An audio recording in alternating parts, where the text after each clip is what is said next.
Let's make chicken dum biryani.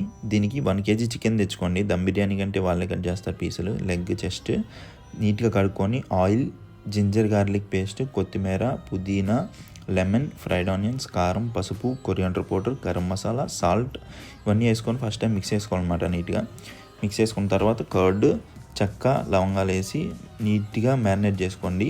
If possible marinate 1 hour ముందే చేసుకొని ఫ్రిడ్జ్లో పెట్టేసుకోండి. మసాలా బాగా పడతాయి మన ముక్కకి. నెక్స్ట్ స్టవ్ మీద వాటర్ బాయిల్ చేసుకోండి. బాయిల్ అయిన తర్వాత బిర్యానీ ఆకు, లవంగం, జీరా, చెక్క, చిల్లీస్, సాల్ట్, గీ వేసుకోండి. వన్స్ వాటర్ బాయిల్ అయిన తర్వాత దాంట్లో లోపల రైస్ వేసేయండి. ఎప్పుడైతే రైస్ 75% కుక్ అవుతుందో ఆల్రెడీ మ్యారినేట్ చేసుకున్న చికెన్ మీద స్ప్రింకిల్ చేసేయండి. చేసిన తర్వాత గరం మసాలా, కొత్తిమీర, పుదీనా, గీ వేసుకొని దమ్ పెట్టేసాను అనమాట. 8 minutes హై ఫ్లేమ్లో పెట్టండి, 7 minutes లో ఫ్లేమ్లో. చాలా బాగుంది.